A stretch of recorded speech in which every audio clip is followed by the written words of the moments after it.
గంటకు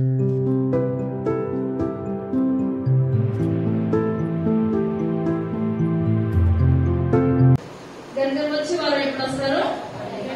10 గంటలకి ప్రారంభ ప్రార్థన కల్లా మనం ఎక్కడ ఉండాలి? దేవుడి మందిరానికి వచ్చి దేవుడు మనం ఏం చేయాలి? శోధించాలి, అడగాలి.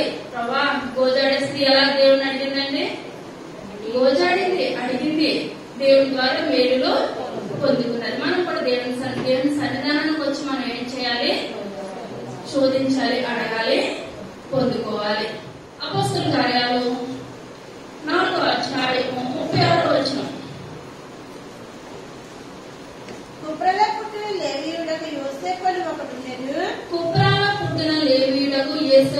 ఒకడుండెను. ఇతనికి అపోస్తలులు హెచ్చరిక పుత్రుడు అని అర్థమిచ్చు బర్నబాని పేరు పెట్టి ఉండిరి. ఇతడు భూమి గలవాడై ఉండి దానిని అమ్మి దాని వెల తెచ్చి అపోస్తలుల పాదముల యొద్ద పెట్టెను. చాలా చిన్న ప్రార్థన చేస్తుంది.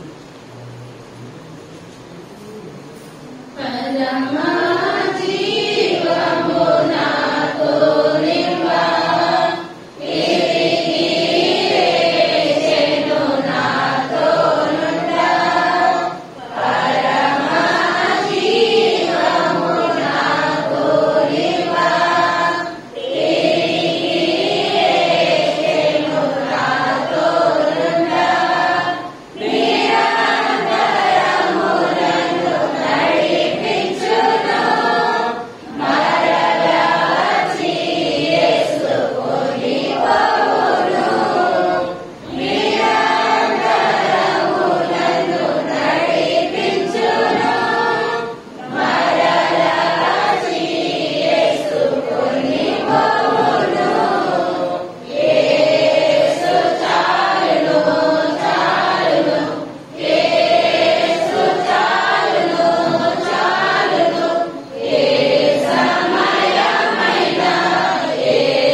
చెప్పగలిగే శక్తిని నాకు దయచేయండి ప్రభావ. వినగలిగే శక్తిని బిడ్డలకు దయచేయండి అయ్యా. ఇందువల్ల నా సంఘం మాట వినే సంఘము ప్రభావ అయ్యా. ఒక మాట మాటకు లోబడతారు ప్రభా. ఆయన ఎందువల్లంటే మీరు మాట వినేవాళ్ళు బహుగా దీవించే దేవుడు, ఆశీర్వదించే దేవుడు ప్రభా. ఎందువల్లంటే వినటి వల్ల విశ్వాసం వలన మేము వాక్యం సెలవిస్తున్నది ప్రభా. అయ్యా వినాలి, ఆయన దాన్ని ఆచరించాలి తండ్రి. నా సంఘం వినే సంఘము, ఆచరించే సంఘం ప్రభా. అయ్యా రానున్న దినాల్లో ప్రభా ఆయన సంఘం ఎత్తబడినట్టు ఆయన మొట్టమొదటి స్థానం మా సంఘాన్ని దయచేయండి. ఆయన దీవెనకరమైన జీవితాలు దయచేయండి అయ్యా. ఆశీర్వాదకరమైన జీవితాలు దయచేయండి. దుష్టుడు ఏమాత్రం సంఘం దరిదాపు రాకుండా ఆయన మీరే ఉండి మీరే మాట్లాడి మహిమ ఘనత ప్రభావాలు పొందమని త్వరగా రాబోతున్న యేసయ్య నామమున వేడుకొనుచున్నాము తండ్రి. ఆమేన్. హల్లెలూయా. చదువుకున్నాడు. కుప్రాలో పుట్టిన లేవీయుడకు యోసేపు అని ఒకడుండెను. ఇతనికి అపోస్తలులు హెచ్చరిక పుత్రుడు అని అర్థమిచ్చు బర్నబాని పేరు పెట్టి ఉండిరి. చాలా అపోస్తలులు ఏం పేరు పెట్టారండి? హెచ్చరిక పుత్రుడు. బర్నబా అంటే అర్థం ఏంటి? హెచ్చరిక పుత్రుడు లేకుంటే ఆదరణ పుత్రుడు. ఏంటంటే దానికి అర్థము? హెచ్చరిక పుత్రుడు లేకుంటే ఆదరణ పుత్రుడు. ఇప్పుడు ఎవరు పెట్టని పేరు? అపోస్తలులు పెట్టారు. ఇప్పుడు మనము అబ్రహాము కుమారుడు ఇస్సాకు, ఇస్సాకు కుమారుడు ఒకటేనా? యాషావు, యాకోబు. యాషావును పక్కన పెడితే యాకోబుకి ఎంతమంది సంతానము? 12 మంది సంతానం. 12 మంది సంతానం కలిసి గోత్రాలు 12 గోత్రాలు అయినాయి. 12 గోత్రాలు అయినప్పుడు ఆ యొక్క యాకోబు 12 మందిని ఇశ్రాయేలు 12 మందిని ఆశీర్వదించాడు. 12 మందిని ఆశీర్వదించిన తర్వాత ఇప్పుడు ఐగుప్తుకు వెళ్ళిన తర్వాత ఐగుప్తు నుంచి ఎక్కడికి వస్తున్నారు? కానానికి వస్తున్నారు. కానానికి స్వాస్థ్యం చేస్తానని అబ్రహాముతో దేవాతి దేవుడు మాట ఇచ్చాడు. ఇచ్చిన మాట మన దేవుడు నెరవేర్చే దేవుడు. ఆ కానాను స్వాస్థ్యం ఇస్తానన్నప్పుడు ఇప్పుడు వీళ్ళందరికీ స్వాస్థ్యం ఇస్తానని చెప్పినప్పుడు వీళ్ళందరూ కూడా ఐగుప్తు నుంచి కానాను వస్తున్నారు. కానాను వచ్చినప్పుడు స్వాస్థ్యాలు ఎవరు పంచిపెట్టారండి? యెహోషువ పంచిపెట్టారు. యెహోషువ పంచిపెట్టినప్పుడు అందరికీ పంచిపెట్టారా స్వాస్థ్యాలు? అందరికి పంచిపెట్టారు. ఎవరు వదిలేశారు? 12 గోత్రాల్లో 12 గోత్రాల వారికి పంచిపెట్టారా? లేవి గోత్రాన్ని కరెక్ట్ గా చెప్పాలి. ఎందుకు వదిలేశారు లేవి గోత్రాన్ని?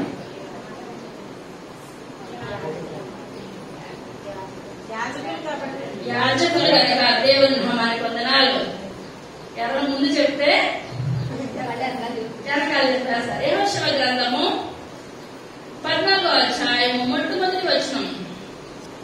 ఇశ్రాయేలీయులు కనాను దేశములు పొందిన స్వాస్థ్యములు ఇవి.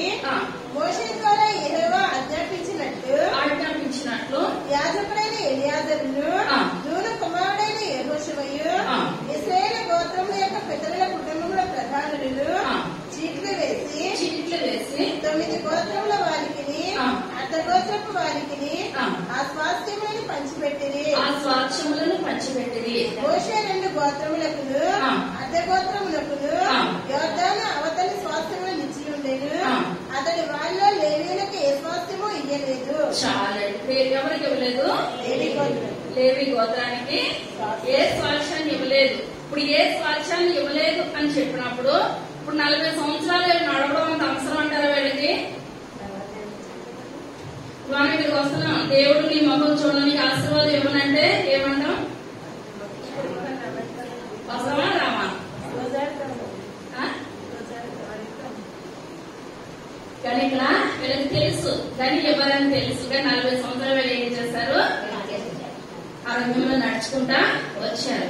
తీరమోసి వచ్చేటప్పటికి దేవుడే చెప్పాడు అనమాట, లేవికి ఏ స్వాస్థ్యము కూడా లేదు. ఇప్పుడు లేవి గోత్రమే యాజకత్వము చెయ్యాలి. ఇప్పుడు ఈ 11 గోత్రాల వారు లేవి గోత్రాన్ని ఏం చేయాలి? ఈరోజు డల్లగున్నారు ఎందుకో. 11 గోత్రాల వారు ఈ గోత్రాన్ని పోషించాలి. అర్థమవుతుందంటారా?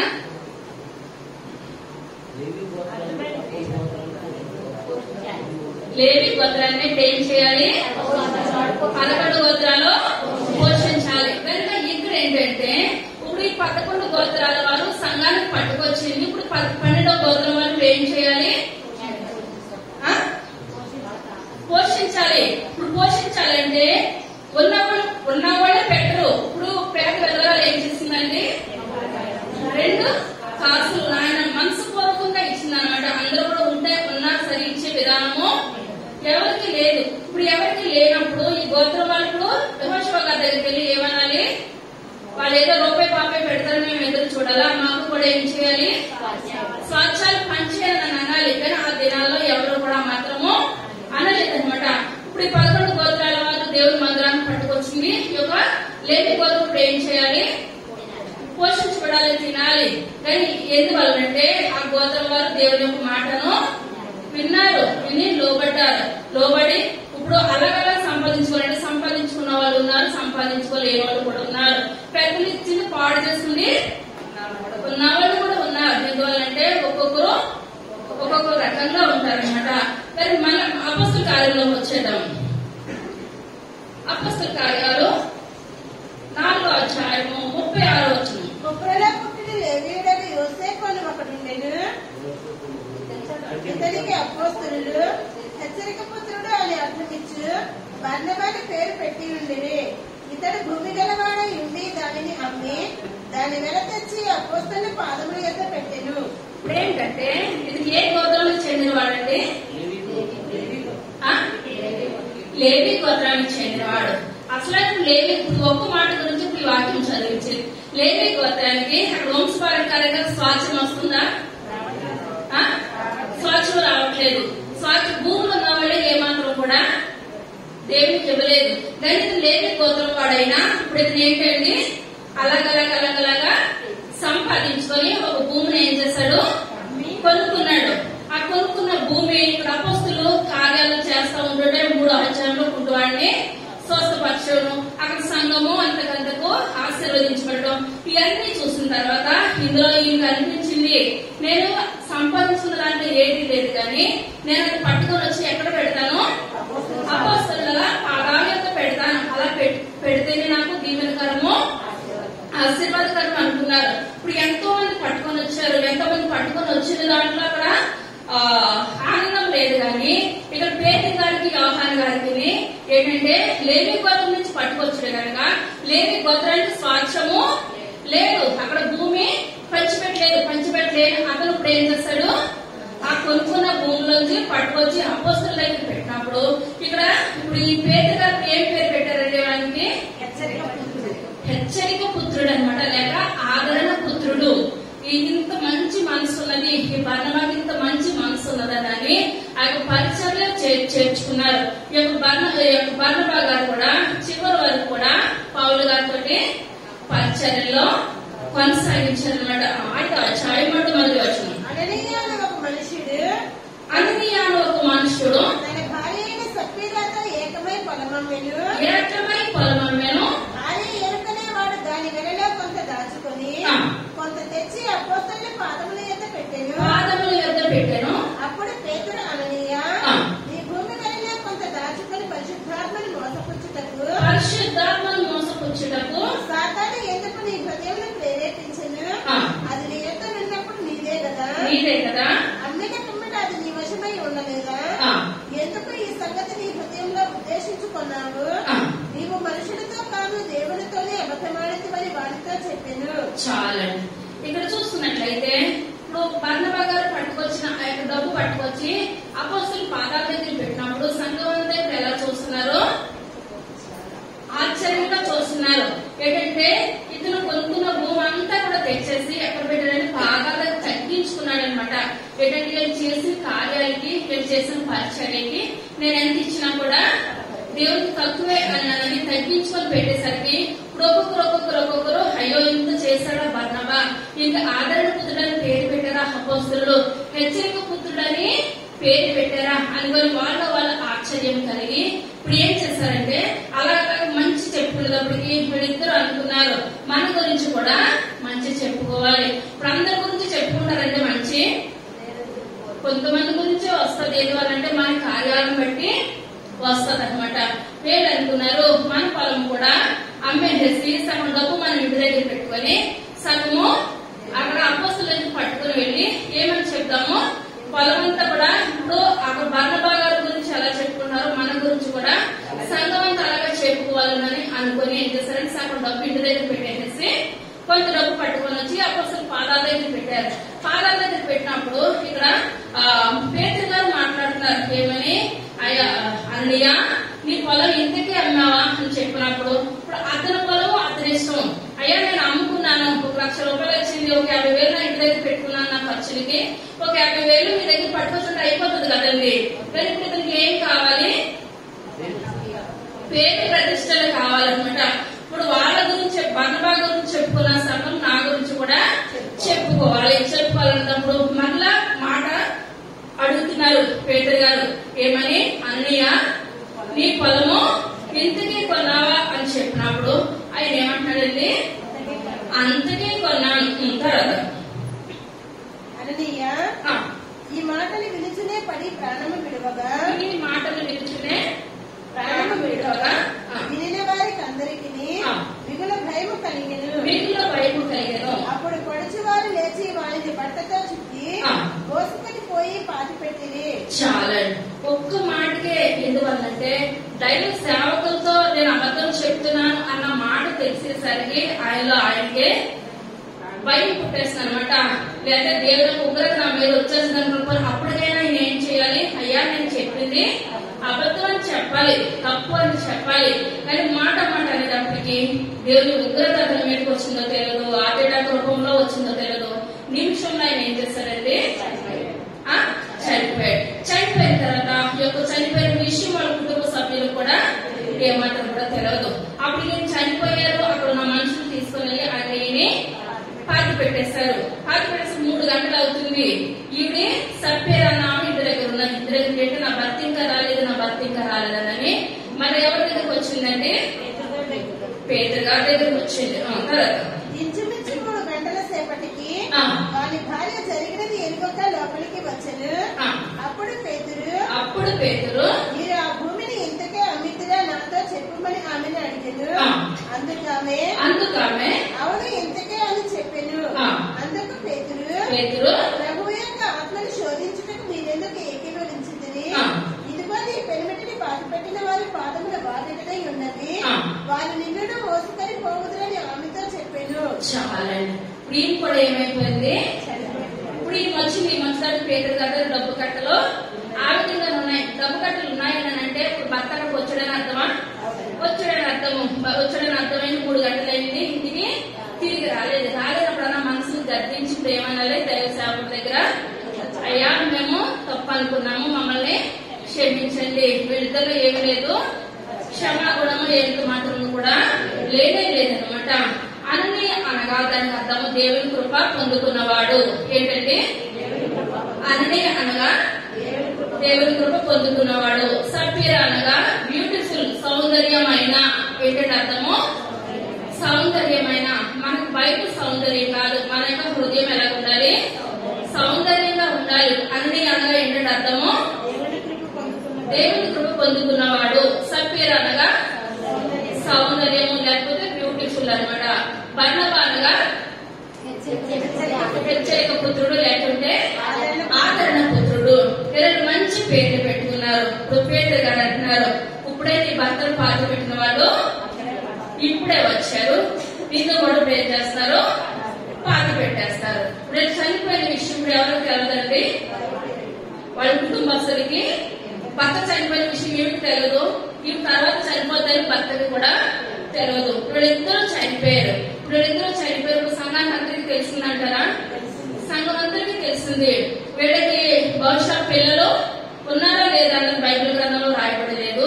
పిల్లలు ఉండొచ్చు, లేకపోవచ్చు, కానీ వాళ్ళ యొక్క బహుశా వాళ్ళ అనని యొక్క తల్లిదండ్రుల చర్చకి రావచ్చు, లేకపోతే సఫీరా యొక్క తల్లిదండ్రులు ఆ చర్చకి రావచ్చు. వాళ్ళకి ఏమనిపించడం ఉండొచ్చండి? భయం ఉంటుందా? లేదా తప్పని కప్పి పెట్టేసి మనం ఏం చేస్తాము?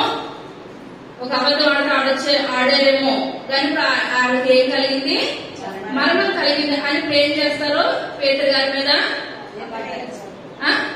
నిందలు వేయచ్చు, అపనిందలు వేయచ్చు, ఏ రకంగా వేయచ్చు. ఎందుకంటే సాతాను ఎవరి రూపంలో ఎలా వస్తుందో కూడా అర్థం కాలేని పరిస్థితి. ఇప్పుడు 4వ అధ్యాయంలో చూసుకున్నట్లయితే భయంకరమైన సాతాను ఈ లోకంలో ఉన్నప్పుడు శిష్యులు ఏమాత్రం కూడా అంతంత మాత్రంలోనే ఉన్నారు. ఇప్పుడు యేసయ్య ప్రసంగించుతున్నప్పుడు స్టార్టింగ్ ఆ యొక్క స్త్రీలు పిల్లలు కాక పురుషులు ఎంతమంది లెక్కకు వచ్చేవారండి? 5,000 మంది పురుషులే. ఇప్పుడు పురుషులు 5,000 మంది వచ్చారంటే చంటి పిల్లల్లో స్త్రీలు ఎంతమంది ఉంటారో ఇంకా డబుల్ ఉంటారనమాట. ఇంత జనం ఉన్నప్పుడు అలాగ యేసయ్య పరిచయం చేసిన ఫస్ట్ మంచిగానే ఉంది.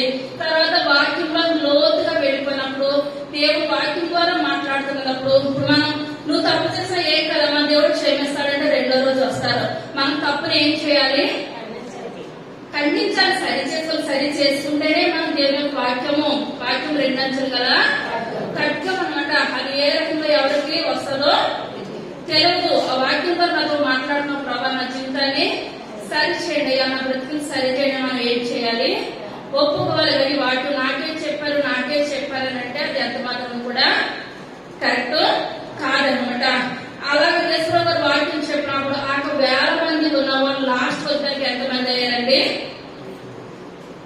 12 మంది మిగిలారు శిష్యులు. ఎంతమంది మిగిలారు? 12 మంది మిగిలారు. ఎందుకంటే అప్పుడు కూడా యేసయ్య ప్రసంగం చేసినప్పుడు స్వస్థతలు పడడానికి కొంతమంది వచ్చేవారు, 5 రొట్టెలు 2 చెంచాలు తినడానికి కొంతమంది వచ్చేవారు, రకరకాలుగా యేసయ్యను శోధించడానికి కొంతమంది వచ్చేవారు. ఆదివారం ఎందుకు చేసావు, సోమవారం చేసి ఏదో రోజు చేశారు కదా అని ఊరుకోవచ్చు కదా, తప్పులు పట్టడానికి కొంతమంది వస్తుంటారు. అలాగే రాను మళ్ళీ ఎంతమంది మిగిలారంటే 12 మంది మిగిలారు. ఆ 12 మంది మిగిలారని అనుకుంటే ఆ యేసుప్రభు గారు శిలువ దగ్గరికి ఎంతమంది వచ్చారండి?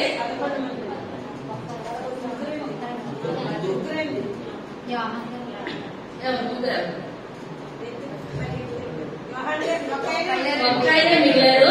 దూరం ఉన్న స్త్రీని మిగిలారు. మిగిలారు. 12 మంది ఎంతమంది మిగిలారు? ఒక్కరే మిగిలారు. యోహాను గారే మిగిలారు అనమాట. అక్కడ యోహాను గారు మిగిలిన తల్లి బాధ్యత యోహాను గారికి దేవాది దేవుడు అప్పగించాడు. ఇప్పుడు స్త్రీలు ఇప్పుడు ఏం చేస్తున్నారు? దూరం నుంచి ఏడుస్తున్నారు అనమాట, బాధపడతా ఉన్నారు. ఇప్పుడు ఎవరు మిగిలారంటే చివరికి ఏసైతో వేల మీద ఉన్న వాళ్ళు ఎవరు మిగిలారు? యోహాను గారు ఒక్కరే మిగిలారు. మనం కూడా దేవుని సంఘంలోకి వస్తున్నాం. చివరి వరకు మనము దేవుని కొరకు మనం ఏం చేయాలి? పోరాడాలి. ప్రభా యోహాను గారు ఒక్కరే మిగిలారు. ప్రభా నేను ఇప్పుడు ఏం చేయాలి? నేను ఈ యొక్క సంఘంలో ఉండగలిగే కృపను నాకు దయచేయండి ప్రభా. పరిశుద్ధ గ్రంథంలో నేను కూడా లిఖించబడే కృపను నాకు అనుగ్రహించండి. వస్తాయి కష్టాలు, వస్తాయి బాధలు, వస్తాయి వేదనలు వస్తాయి. మన దేవుని సందర్భంగా సంతోషమే కాదు, బాధను కూడా మనం ఏం చేయాలి? అనుభవించాలి. మన పితరులు పడిన బాధల కన్నా మన బాధలు ఏమాత్రం కూడా ఎక్కువైతే ఏమాత్రం కూడా కానే కాదు. కానీ ఇక్కడ చూసుకున్నట్లయితే పేతురు గారు కూడా ఆయన సిలువ వేసినప్పుడు కూడా ఆయన లోనకి వెళ్ళిపోయారు. గదుల్లోకి వెళ్ళిపోయి తలుపులు వేసుకున్నారు. మళ్ళీ ఏసై ఈ లోకంలో అక్కడ 3వ దినాన్ని ఆయన లేచిన తర్వాత శిష్యులను బలపరిచిన తర్వాత ఆయన ఆరోహణమై వెళ్ళినప్పుడు ఆయన శిష్యులందరికీ కూడా కనిపించి మీరు నా కొరకు మీరు అనేకమైన శ్రమలు పడతారు, కష్టాలు పడతారు, వేదనలు పడతారు, ఇవన్నీ కూడా చెప్పి దేవుడు ఏం చేసిన శిష్యుల్ని బలపరిచారు. ఎప్పుడైతే శిష్యులను బలపరిచారో ఇప్పుడు వీళ్ళు ఏం చేశారు? రాను దేవుడి కొరకు ఎన్ని శ్రమలైనా అనుభవించారు అనమాట. ఇప్పుడు ఏసై ఉన్నదప్పుడే యెరూషలేములో అక్కడ ఏసై కూడా తిరిగితేనే అక్కడ పేతురు గారు ప్రేమిస్తారు. నువ్వు ఏసైతో ఉన్నవాడు అని చెప్పినప్పుడు ఏం చేస్తున్నాడు? ఆయన నేనే కాదని 3 సార్లు అబద్ధం ఆడి చివరికి కోడు పూసేసింది. కానీ ఏసై ఆరోపణ అయిపోయిన తర్వాత ఇప్పుడు అక్కడే పరిచయం చేయగలుగుతారా? కానీ ఇప్పుడు పేతురు గారు ఏం చేస్తారండి? పరిచర్య చేశారు. పరిచర్య చేసినప్పుడు అప్పుడు ఏసై నిందించిన వాళ్ళు ఈయన కూడా నిందించడానికి సిద్ధంగా ఉన్నారు. ఇప్పుడు అనుకున్నది ఎన్ని కష్టాలైనా దేవుని కొరకు నేను అనుభవిస్తాను, నేను భరిస్తాను, నేను ముందుకు వెళ్తాను అని వెళ్ళినప్పుడు ఆయన మొట్టమొదటి ప్రసంగం చేసినప్పుడు ఎంతమంది బాప్తిసం తీసుకున్నారండి? 3,000 మంది బాప్తిసం తీసుకున్నారు. దేవుడి నామానికి వందనాలు. ఇప్పుడు ఇంత భయపడిన అతను, ఆ నేను కాదని అనుకున్న అతను ఆ యేసయ్య చనిపోయిన తర్వాత మొట్టమొదటి ప్రసంగానికే 3,000 మంది. రాను సంఘం ఇలా అభివృద్ధి పడుతుంది, ఇలా బలపడుతుందని చెప్పేటప్పటికి 3వ అధ్యాయంలో కుటుంబానికి స్వస్థత ఇచ్చేటప్పటికి మళ్ళీ ఉన్న వాళ్ళందరూ కూడా పౌలు గారి మీద, పేతురు గారి మీద, యోహాను గారి మీద తిరగబడ్డారు. అది తిరగబడిన కాలంలో కూడా ఈయన పేతురు గారు బహు బలంగా ఆయన ఏం చేస్తున్నారు? పరిచర్యను కొనసాగిస్తున్నారు. ఎన్ని శ్రమలు రాని, ఎన్ని నిందలు రాని, ఎన్ని అవమానాలు రాని ఈ పరిచర్యలో అంతకంతకు ముందుకు వెంబడిస్తుంటే అక్కడ 4వ అధ్యాయంలో సాతాను ఏం చేస్తుందంటే ఎవరి ద్వారా సంఘంలోకి రావాలి బయట తిరిగింది అనమాట. బయట తిరిగింది. ఇప్పుడు 5వ అధ్యాయం వచ్చినప్పుడు ఎవరు దొరికేశారు? అననీయ సప్పేరా దొరికేశారు అనమాట. ఇప్పుడు వీళ్ళ ద్వారా వీళ్ళకి గొప్పలు కావాలని ఇప్పుడు వీళ్ళ ద్వారా ఇప్పుడు సంఘంలోనికి వచ్చేసింది. సంఘంలోకి వచ్చినప్పుడు ఇప్పుడు వాళ్ళిద్దరు కూడా చనిపోయారు. వాళ్ళిద్దరు చనిపోయినప్పుడు కానీ కుటుంబ సభ్యులు ఎవరు కూడా ఏం చేయలేదండి? పేతురు గారిని ఏమాత్రం కూడా నిందించలేదు. ఎందుకంటగా వాళ్ళు పాపం చేశారు, అబద్ధం ఆడారు కనుక ఆ శిక్ష వాళ్ళ మీదకి వచ్చింది. ఇప్పుడు అదే స్థితిలో మనం ఉన్నామంటే మనం సరిపెట్టుకుంటామా? నేను తప్పు చేశాను కనుక నేను శిక్ష అనిపిస్తున్నాను అని అనగలుగుతామా? దేవుని శోధిస్తామా? దేవుని శోధించడం 3వ కాలం మీద వచ్చేస్తాం. గుడి అయినప్పుడు దేవుని గుడికి వస్తాం, కానీ మాకు ఆశీర్వాదాలు ఎన్నో చేయాలి? కోర్టులో చేయాలన్నమాట. అంటే మన గుడికి ఎప్పుడు వస్తాము? ముగింపు ప్రార్థనకు వచ్చేస్తాం. తర్వాత ఇంచుమించు 3 గంటల సేపటికి వారి భార్య జరిగినది ఎరుగక లోపలికి వచ్చెను. అప్పుడు పేతురు, మీరు ఆ భూమిని ఇంతకీ అమ్మితిరా నాతో చెప్పమని ఆమెను అడిగాను. అందుకు ఆమె అవును ఇంతకే అని చెప్పాను. అందుకు పేతురు, ప్రభు యొక్క ఆత్మను శోధించుటకు మీరెందుకు ఏకీభవించుతుంది?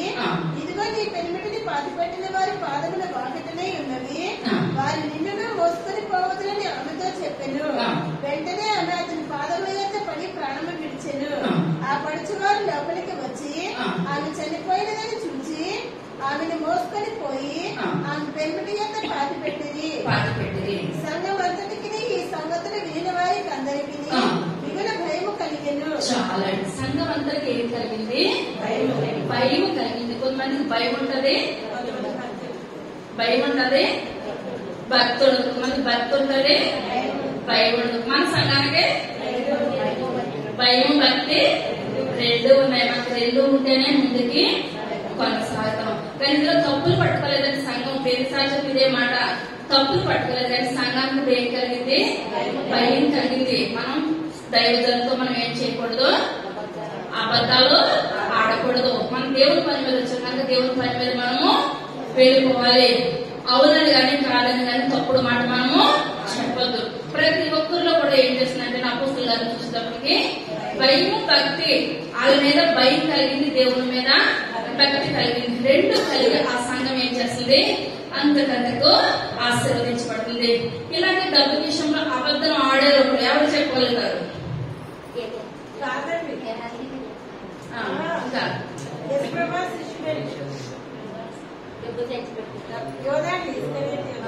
ఇంకా ఇంకా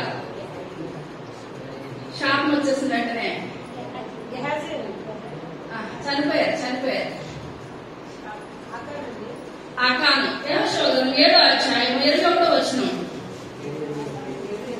యెహోషువ 7వ అధ్యాయం దోపుడు సొమ్ములో ఒక మంచి షీనారు పై వస్త్రమును 200 తులముల వెండిని 50 తులముల ఎత్తుగల ఒక బంగారు కమ్మిని నేను చూచి వాటిని ఆశించి తీసుకుంటుని.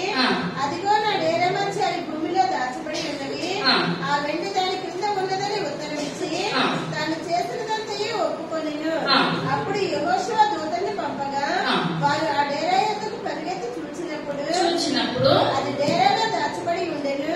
ఆ వెండి దాని క్రింద ఉండెను. కాబట్టి వారు డేరా మధ్య నుండి వాటిని తీసుకొని యెహోషువ యొద్దకును ఇశ్రాయేలు యొద్దకును తెచ్చి యెహోవా సన్నిధిని ఉంచిరి.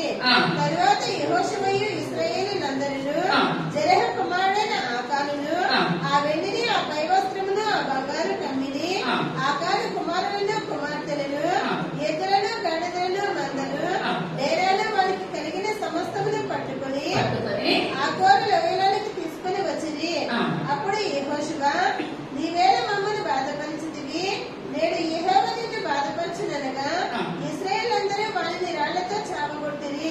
కుటుంబానికి అందరికి ఏమొచ్చిందంటే శిక్ష. ఒక్కరు చేసిన శిక్ష కుటుంబం అంతటికి వచ్చేసింది. కుటుంబాన్ని అంతటిని ఏం చేశారు? రాళ్లతో. యెహోషువ ఎన్నిసార్లు నాకు చెప్పాడంటారా? చెప్పలేదు. ఇక పేరుగా ఎన్నిసార్లు అడిగినా చెప్పారంటారా? ఏమాత్రం కూడా చెప్పలేదు. మనం తప్పును కప్పు పెట్టుకోవడానికి ఏమాత్రం కూడా వీలు లేదు. మనం దేవుని సన్నిధానికి వస్తున్నామంటే మనం ఏం చేసుకోవాలి? ఒప్పుకోవాలి, సరి చేసుకోవాలి. మళ్ళా ఆ దారి గుండా మనం ఏమాత్రం కూడా వెళ్ళడానికి ఎంత మాత్రం కూడా వీలు లేదు. ఇప్పుడు మనం కొంత అటువంటి వాళ్ళు వెంటనే మరణం వచ్చేసిన వాళ్ళు కొంతమందిని చెప్పుకుందాం. చెప్పగలుగుతారా? కొంతమంది ఆయన ఈ మధ్య చెప్పారు వాక్యాలు. తప్పు చేసిన వెంటనే మరణం వచ్చేసింది.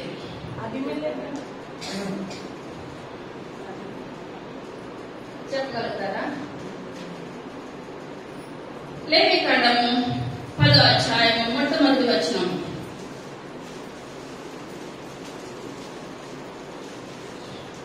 అహరోను కుమారులైన నాదాబు అబీహులు తమ తమ దుపార్తలను తీసుకుని వాటిలో నిప్పులుంచి వాటి మీద ధూపద్రవ్యము వేసి యెహోవా తమకు ఆజ్ఞాపింపని దేవత అగ్నిని ఆయన సన్నిధికి తేగా యెహోవా సన్నిధి నుండి అగ్ని బయలుదేరి వారిని కాల్చివేసెను. ఎవరెవరండి? నాదాబు అబీహులు. అయ్యా సమయం పట్టిందంటారా? నిమిషంలో వాళ్ళు ఏమైపోయారు? దేవునికి విరుద్ధంగా అక్కడ ధూపం వేస్తున్నారు కనుక మరణం వచ్చేసి మొన్నే కదా వాక్యం చెప్పిన 2 వారాల కిందట అనుకుంటా ఈ యొక్క వాక్యము వచ్చింది. అలా గడువిచ్చాడా దేవుడు? మాత్రం సమయం లేదు, వెంటనే చనిపోయారు. ఇంకెవరైనా చెప్పగలుగుతారా? 2 సమూయేలు గ్రంథము 6వ అధ్యాయము 6వ వచనం.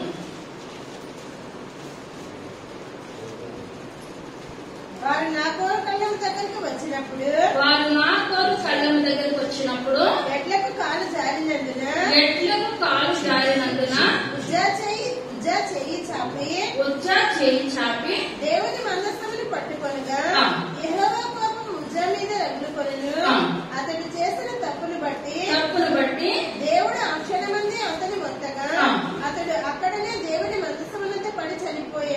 చాలా.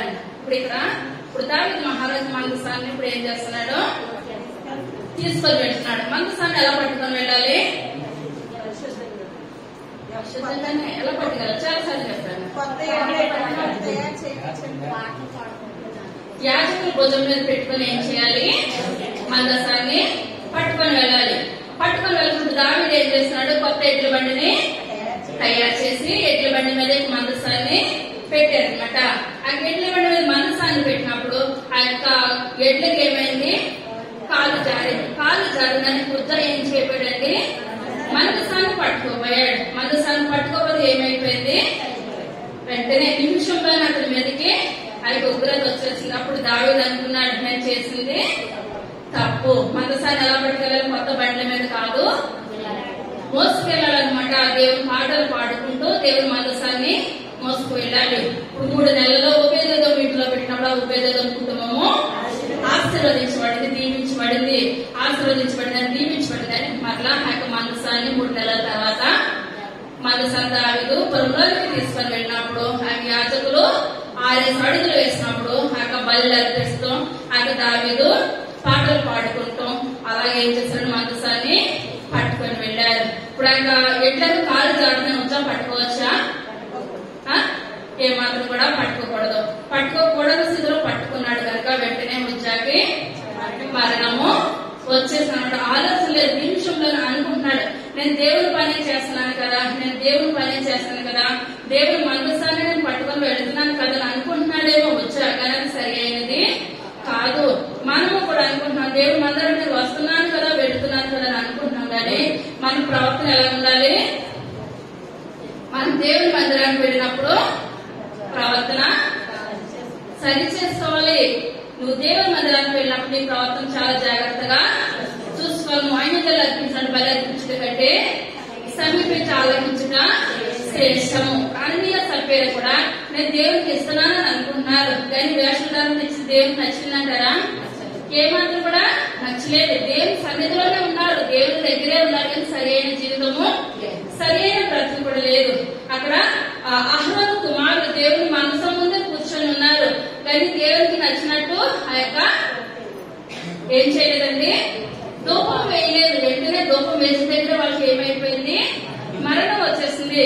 మనం కూడా దేవుని మందిరానికి వస్తున్నాము వెళ్తున్నాము, వస్తున్నాము వెళ్తున్నాము. మనకు సరైన ప్రవర్తన లేకుండా మనం దేవుని మందిరానికి వచ్చినా ఒకటే, రావకపోయినా ఒకటే. మనం అనుకుంటే నేను వచ్చేస్తున్నాం కదా, ఆమె అందరికి వచ్చేస్తున్నాం కదా అనుకుంటే మనకు ఆశీర్వాదాలు వస్తాయంటారా? ఏ మాత్రం కూడా ఆశీర్వాదాలు రానే రావు. తర్వాత చూస్తున్నట్లయితే సంఖ్యాకాండము 16వ అధ్యాయము 20వ వచనం.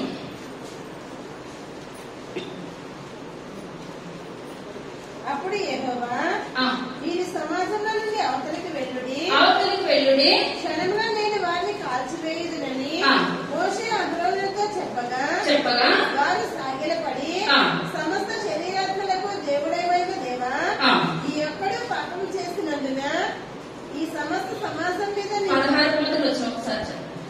లేవికు మునుమనుమడును మహాతుకు మనుమడును ఇస్హారు కుమారుడు నాకు కోరహు, రుబేనీయులలో ఏలియాబు కుమారులైన దాతాను అబీరాములను పేలేతు కుమారుడైన గోనులు యోచించుకొని ఇశ్రాయేలులో పేరు పొందిన సభికులను సమాజ ప్రధానులైన 250 మందితో మోషేకు ఎదురుగా లేచి మోషే అహరోనులకు విరోధముగా పోగుపడి, మీతో మాకు పని లేదు, ఈ సర్వ సమాజంలోని ప్రతి వాడును పరిశుద్ధుడే, యెహోవా వారి మధ్యనున్నాడు, యెహోవా సంఘం మీద మిమ్మును మీరే హెచ్చించుకొనుచున్నారనగా మోషే ఆ మాట విని సాగిలపడెను.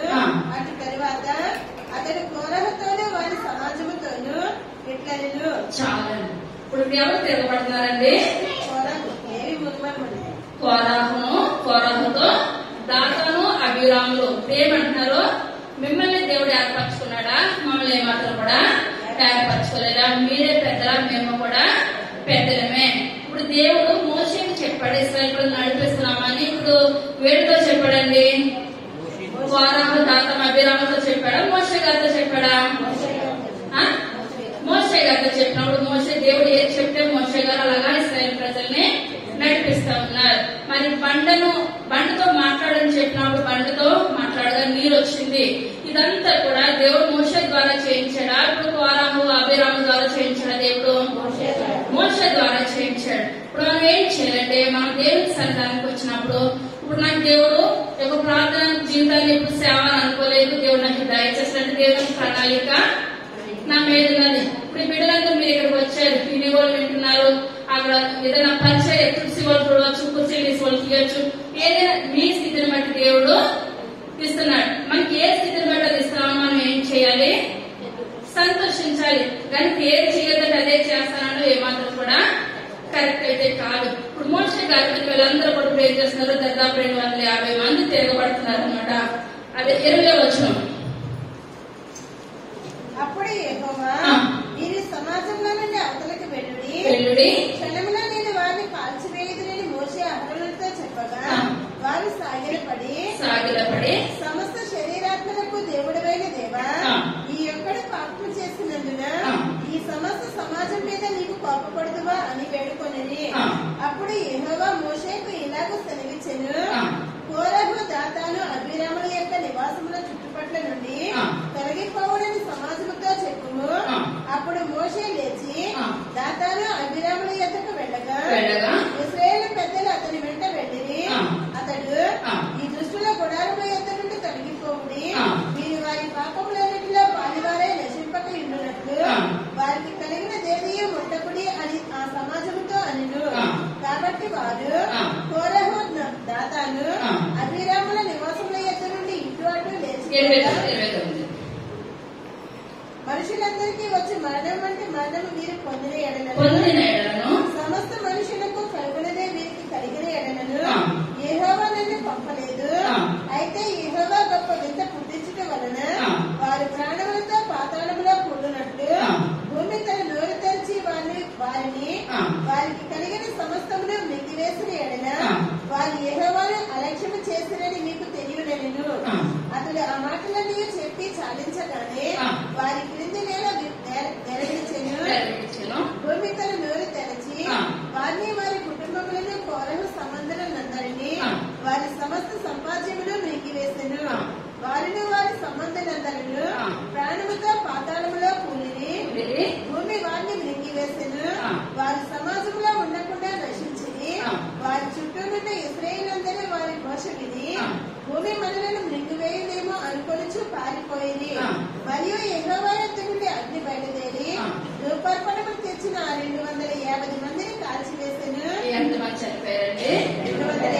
250 మంది. ఇప్పుడు మోషే మీద ఏం చేశారు? తిరగబడ్డారు. ఈ 250 మందిని ఇలాగే ఉంచేస్తే రాను రాను రాను రాను మిగిలిన వాళ్ళందరూ ఏమైపోతుంది? సాతాను ఎక్కువైపోతుంది అనమాట. ఇప్పుడు ఎందుకంటే దేవుడు ఏం చేస్తాడు? 250 మందిని పక్కకి తీసేస్తాడు అనమాట. పక్కకి తీసేస్తాడు. భూమి ఏం చేస్తుంది? నెరవేర్చిపోయి ప్రాణాలతో ఏం చేస్తారు? భూమిలోనికి దిగబడిపోయారు. దిగబడిపోయినప్పుడు అనుకుంటున్నారు ఇశ్రాయేల్ ప్రజలు, అమ్మో మోషే గారి మాట మేము వింటాము, మోషే గారి మాట మేము వింటాము. ఎంతసేపు వింటున్నారు? కొంచెం సేపే వింటున్నారు. తర్వాత మళ్ళా మామూలు అయిపోతున్నారు. మనం కూడా అలా ఎంత మాత్రం కూడా కాదు. ఎందువల్లంటే ఇది మనకి కృపాకాలము. కృపాకాలం కాబట్టి మనకు కొంత సమయం ఉంటుంది. కొంత సమయాన్ని ఎంత సమయం ఇవ్వట్లేదు. ఎందువల్లంటే దేవుడికి ఎంత ప్రేమ కలిగిన వాడో, ఆయన కోపం వచ్చినట్లయితే అంత కఠినంగా ఉంటది అనమాట. మనం ఆయన ప్రేమలో మనం ఎదగాలి, కానీ ఆయన కోపానికి ఏమాత్రం కూడా బద్దులమైతే కానే కాదు. ఇప్పుడు కోపానికి ఎంతమంది చనిపోయారంటే వెంటనే లైన్ గా చెప్పిన వాళ్ళందరూ ఫస్ట్ నుంచి అననీయ, సర్పేరా, ఆకాను, ఉజ్జియా, నాదాబు, అబీహు, కోరహు, దాతాను, అభిరాము. 250 మంది. వాళ్ళకి ఎంత సమయం పట్టిందంటారా? ఏ మాత్రం కూడా నిమిషం మాత్రంలో వాళ్ళు ఏం చేస్తారు? ప్రాణాలతో వాళ్ళు ఏం చేస్తారు? రోగాలు వచ్చి మంచం మీద లేరు. వాళ్ళకి అనారోగ్య స్థితి కాదు, ఏది కూడా కాదు. దేవుని ఉగ్రత వచ్చి నిమిషంలోనే వాళ్ళు వెంటనే చనిపోయారు. మళ్ళీ అపోస్తల కార్యాలయానికి వచ్చారు. అపోస్తల కార్యాలు 5వ అధ్యాయము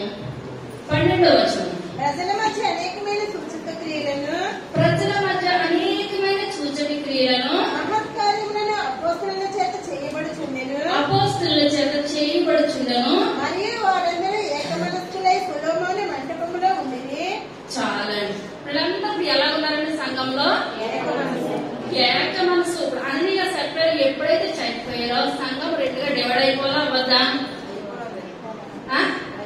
అయిపోవాలి. సగం మంది అటు వెళ్ళిపోవాలి, సగం మంది ఇటు వచ్చేయాలి. కానీ ఎప్పుడైతే ఇటువంటి కార్యం చూసారో దేవుడు గొప్పగా ఎవరు వాడుకుంటున్నాడు?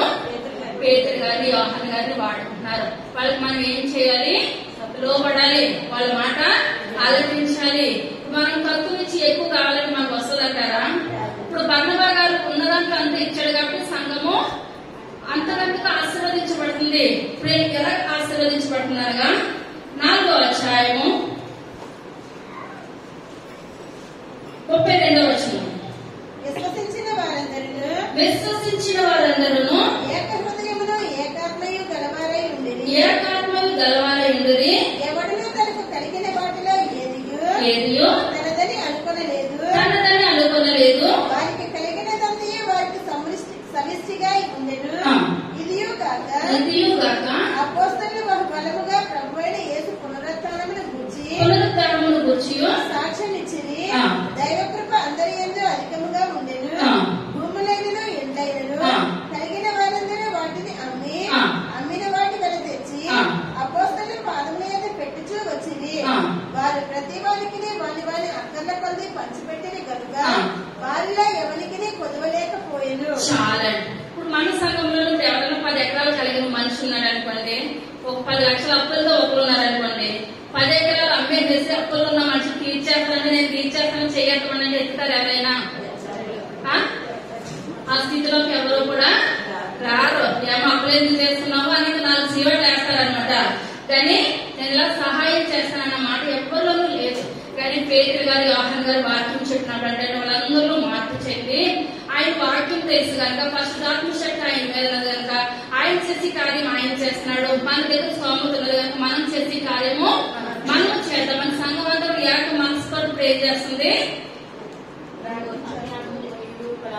ఇల్లు పొలగా అమ్ముకొని అక్కడ పేతురు గారు తెస్తుంటే పేతురు గారు ఏం చేస్తున్నారు? అమ్మ నీకు ఎన్ని అప్పులు ఉన్నాయి, నీకెంత ఇబ్బందిగా ఉన్నది, నీకు కష్టం ఏంటని కనుక్కొని నీకు 2 లక్షలు అప్పు ఉన్నది కదా, నువ్వు డబ్బు పట్టుకుని వెళ్ళి అప్పు తీర్చేసుకో. ఇప్పుడు సంఘంలో ఉన్న వాళ్ళందరూ కూడా ఒకే స్థితిలో ఉన్నారనమాట. ఒకరు 10 ఎకరాలు కాదు, ఒకరికి పొలం లేదు అన్నమాట కూడా కాదు.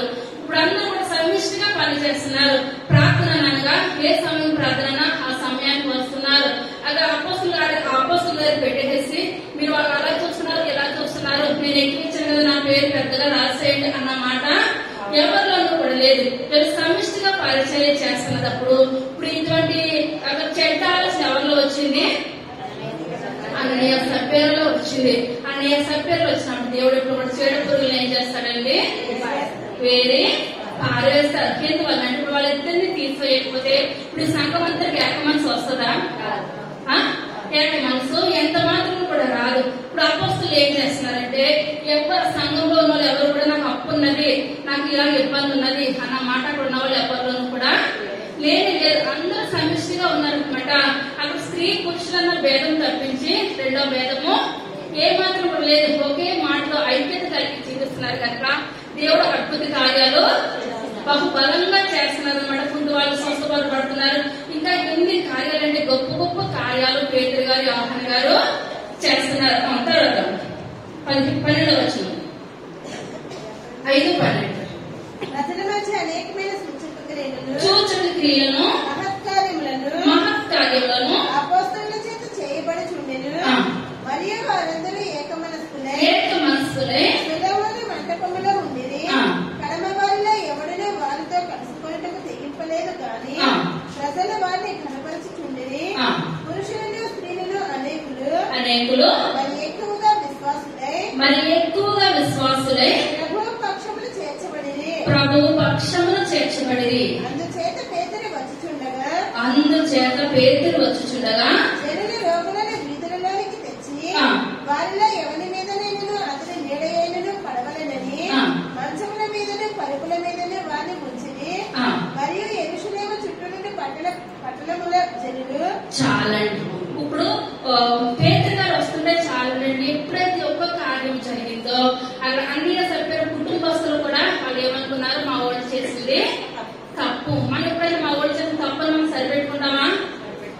తప్పు మందైనా సరే 3వ కాలం గొడవకు వచ్చేస్తాం అనమాట. ఎప్పుడైనా ఒక్కరిని తిరగబడడానికి వచ్చారా పేదల గారి మీద?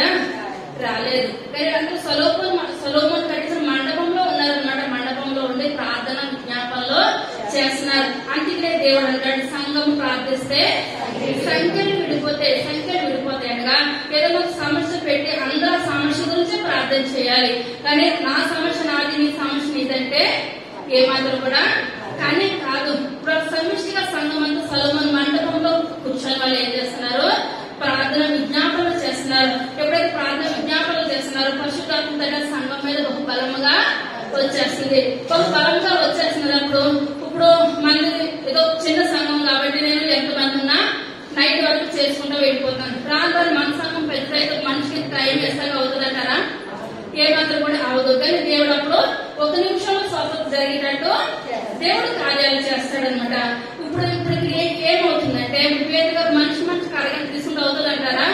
ఏమాత్రం కూడా కాదు. కానీ పేదగా నడుస్తుంటే చాలు రోగులందరినీ పట్టుకుని వచ్చి ఏం చేస్తున్నారు, బయట మంచాల మీద వేసేస్తున్నారు అనమాట. మంచాల మీద వేసేస్తూ ఉంటుంటే ఆయన నీడ పడుతుంది. ఎప్పుడైతే నీడ పడుతుందో నీడ పడి ఆ రోగులందరూ ఏమైపోతున్నారు, స్వస్థత పొందుతున్నారు. ఇప్పుడు ఏసై ఈ లోకంలోకి వచ్చినప్పుడు ఎన్ని సంవత్సరాలు ఉన్నారండి? ఈ లోకంలో 33.5 సంవత్సరాలు. భారమైన పరిచర్య ఎన్ని సంవత్సరాలు చేశారు? 3.5 సంవత్సరాలు భారమైన పరిచర్య చేశారు. ఇప్పుడు భారమైన పరిచర్య 3.5 సంవత్సరాలు చేసినప్పుడు ఇప్పుడు ఏసై వెళ్తా ఉంటుంటే అవి నీడ పడి ఎవరు స్వస్థపడ్డారా?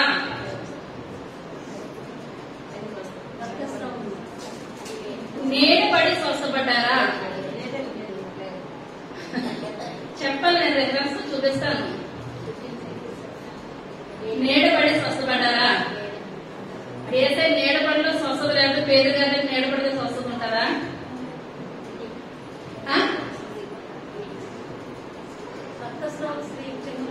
బట్టను పట్టుకుంటే స్వస్థపడేది, నీడ పడితే స్వస్థపడలేదు. బట్టను పట్టుకుంటే స్వస్థపడేది, బట్ట రూపంలో స్వస్థపడి నీడ రూపంలో స్వస్థత ఏమాత్రం కూడా రాలేదు.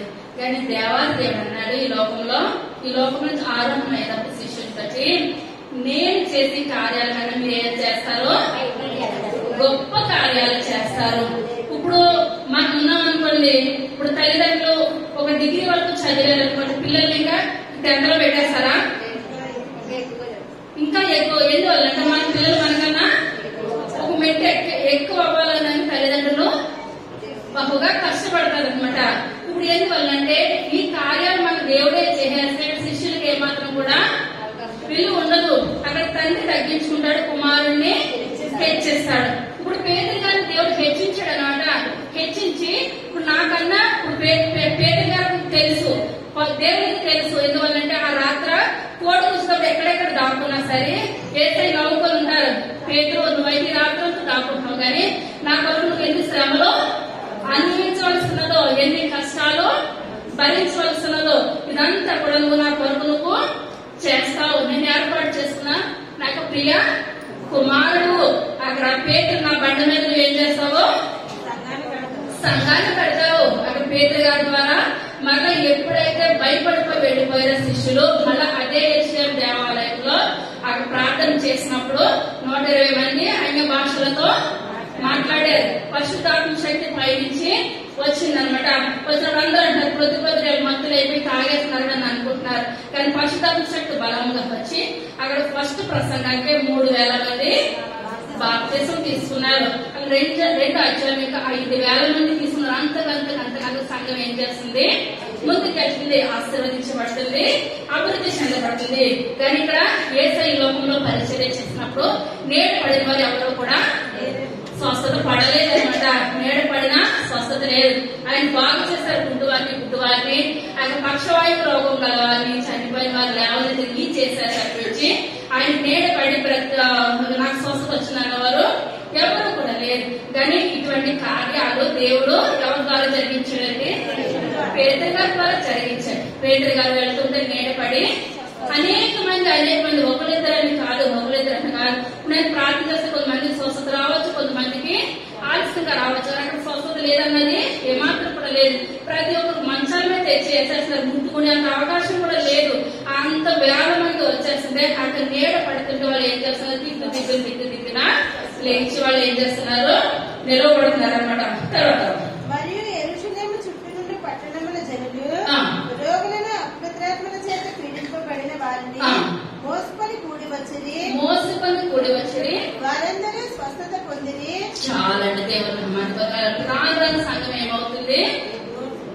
తప్పక స్వస్థత పొందుతుంది. స్వస్థత పొందుతున్నారు. వీళ్ళు ఎలా ఉన్నారు? ఏక మనసు ఏకాత్మ గలవారే జీవిస్తున్నారు. మనం కూడా సంఘంలోకి వచ్చిన మనకు కాదు, వెళ్ళే మనకు కాదు, కానీ ఏక మనసుతో మనం పరిచయంలో జీవించినట్లయితే అలనాడు చేసిన కార్యాలు దేవుడు ఈనాడు కూడా చేయడానికి సిద్ధంగా ఉన్నాడు. అదే ఏక మనసు లేకుండా వచ్చిన దేవుడు ఏం చేశాడండి? చనిపోయారు. ఇప్పుడు నిమిషంలో స్వస్థత ఎలా వస్తుందో నిమిషంలో ఉగ్రత కూడా అలాగే వస్తుంది. అక్కడ ఉగ్రతకి మనకు దేవుడు కొంత సమయం ఇవ్వట్లేదు, స్వస్థతకి కూడా కొంత సమయం ఇవ్వట్లేదు. ఇప్పుడు మనం ఏ స్థితిలో ఉండాలండి? ఏక హృదయం కలిగి ఏక ఆత్మ కలిగి మనం దేవుని సన్నిధిలో జీవించినట్లయితే అలనాడు పేతురు గారి ద్వారా చూసిన కార్యాలు ఈనాడు కూడా మన సంఘం చూడడానికి అవకాశం ఉంటుంది. మనం ఏ గుంపులో ఉన్నామండి? ఏక మనసు ఏకాత్మ. నేను ఏక మనసుతో ఉంటాను, ఏకాత్మతో ఉంటాను. అందరూ పైకి వేసి నిల్చుందాం. సర్వశక్తి కలిగిన తండ్రి, కృప కలిగిన తండ్రి, దయ కలిగిన ఆయన, మీ యొక్క దయ కలిగిన శ్రేష్టమైన నామాన్ని బట్టి ప్రభావ లేని వందనాలు స్తోత్రాలు స్థుతులు చెల్లించుకుంటున్నాను తండ్రి. గొప్ప దేవ ఆయన చెప్పిన వాక్యాన్ని బట్టి మీకు వందనాలు చెల్లించుకుంటున్నాను తండ్రి. యేసయ్యా మా సంఘం మాట వినే సంఘం రాజా మీకు వందనాలు తండ్రి. అయ్యా నాయన అలనాడు ఆ సంఘంలో తండ్రి ఆ సర్పేరగాల్లో వచ్చినటువంటి దుష్టుడు నాయన మా సంఘం దరిదాపు లేని కృపను ధన్యతను దయచేయండి తండ్రి. ఎందువల్లంటే మేమందరూ ఏక మనసుతో ఏకాత్మతో స్తుతిస్తున్నాం నాయన. మిమ్మల్ని ఆరాధిస్తుండగా ప్రభా నాయన మీరు మా మధ్యలో ఉండాలి తండ్రి. పరిశుద్ధాత్మ కార్యాలు ఇక్కడ జరగాలి ప్రభా. అయ్యా అనేక మందిని నాయన బాబు మీరు లేవనెత్తుకోమని అడుగుతున్నాను నాయన. నీవికరంగా వాడుకోండి ప్రభా, ఆశీర్వాదకరంగా వాడుకోండి అయ్యా. మీరు విడిచిపెట్టే వారంగా అయితే మేము వద్దు ప్రభా. అయ్యా మీ ఉగ్రత వచ్చినప్పుడు తండ్రి నాయన ఆ కాని కుటుంబం వెంటనే ప్రభా ఆయన కుటుంబాన్ని రాళ్ళతో కొట్టబడింది ప్రభా. అయ్యా నాయన బాబు అహరోను కుమారులు ఇద్దరు ప్రభా వెంటనే మరణమైపోయారు రాజా. గొప్ప దేవా మీకు వందనాలు చెల్లించుకుంటున్నాం తండ్రి. ఉజ్జా మందసాన్ని పట్టుకున్నాడు ప్రభా, వెంటనే మరణమైపోయాడు తండ్రి.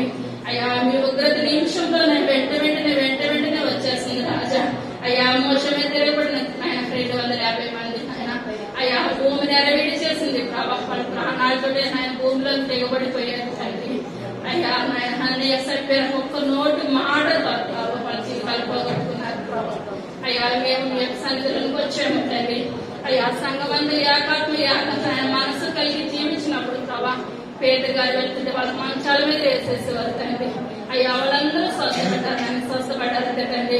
అయ్యా వాళ్ళకి ఏక మనసు ఉన్నది ఆయన ఏకాత్మ ఉన్నది ప్రభా. అయ్యా 2 మనసుల మీద మేము ఉండొద్దు ప్రభా. అయ్యా నాయన బాబు మీకు నాయన ఏక మనసుతో ప్రార్థన చేసినప్పుడు మీరు కార్యాలు జరిగించే గొప్ప దేవుడు నాయన. అలనాడు నా దేవుడు ఈ రోజు కూడా మా మధ్యలో మీరు సంచరిస్తున్నారయ్యా. మీరున్నారు తండ్రి. మా సంఘాన్ని నానాటికి అభివృద్ధి పరచండియా. ఆశ్చర్యకారులు అద్భుతకాలను మీరు జరిగించండి తండ్రి. అయ్యి తోడుగా నడుకున్న విధానాన్ని బట్టి మీకు వందనాలు చెల్లించుకుంటున్నాను తండ్రి. ఇంకా జరగబోతున్న ఆరాధన అంతటా కూడా మీరు తోడు ఉన్నాడయ్యా. మీ యొక్క దేవుని ఆశీర్వాదం అందరికీ దయచేసి అయ్యా మీ యొక్క 2వ రాకడ ఆయన కట్టబడే సంఘంలో మా సంఘం గొప్ప కృపను ధన్యతను దయచేయమని త్వరగా రాబోచున్న యేసయ్య మా పేరు పెట్టుకొచ్చున్నాము తండ్రి.